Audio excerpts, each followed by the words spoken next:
Hello, everybody. Welcome to our 5-minute daily devotionals, a series of videos focusing on a passage taken from our Moravian daily text readings. Patuloy tayo sa ating pag-aaral ng 1 Corinthians, yung unang sulat ni Pablo sa mga mananampalataya sa Corinth. And our passage is taken from 1 Corinthians chapter 7, verse 17 to 24.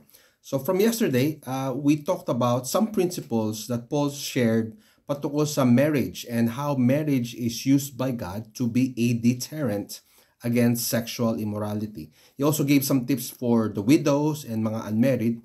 And in today's passage, Paul goes on a bit further patungkol sa pagkakaiba ng mga mananampalataya sa Corinth. We read in verse 17, "Only let each person lead the life that the Lord has assigned to him, and to which God has called him."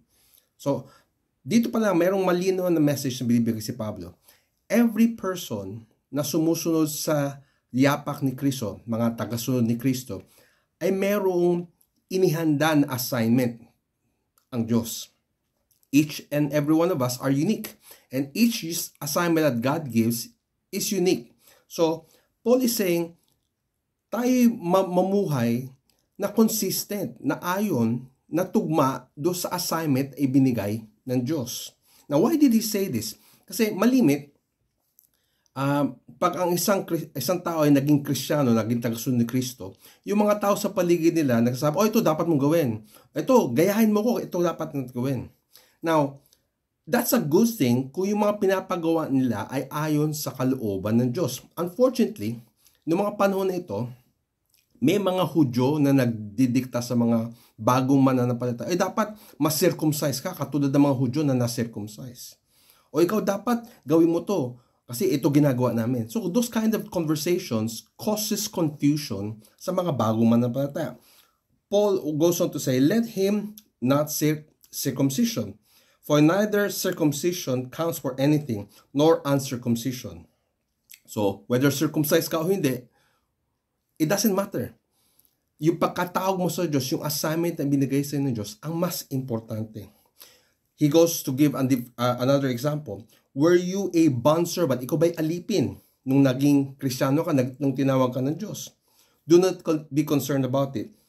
But if you can gain your freedom, avail yourself of the opportunity. Hindi naman yung pinapagkait na maging malaya ka. Pero, kung ikay alipin, pero naging tagasunod ni Kristo, verse 22, you have been called in the Lord as a bondservant, but is a freedman in the eyes of God. In the same way, sabi niya sa verse 22, likewise, he who is free when called is a bondservant of Christ. You were bought with a price. What's the point here? It is not what society or the people around you matter. Hindi yung opinion nila, hindi yung pananaw nila patungkol sa iyo. Importante yung pananaw ng Diyos sa iyo. How does God see you? Your identity in Christ is not based on whether you comply do sa norms, quote-unquote, ng mga tao sa paligid mo. But it is in fact based on your redemption, yung pagkatubos mo mula sa kasalanan, yung pagtubos ni Yesu Kristo sa iyo. You were bought with a price, verse 23. So, he says here, so brothers, verse 24, in whatever condition each was called, kung ikay alipin, kung ikay malaya, kung ikay circumcised, kung ikay hindi circumcised, it does not matter. What remains is your relationship with God. Your identity with Christ is not based on what other people say. It is based on the God who redeemed you, who bought you with a price, who owns your life. That's where your identity lies. Ikaw ay may assignment sa Diyos. And that assignment comes from you being a follower of Jesus Christ, a child of God. Praise be to God. We're not called to please people. We're called to please Him who redeemed us and gave us new life in Christ Jesus. May God bless you as you follow God's word.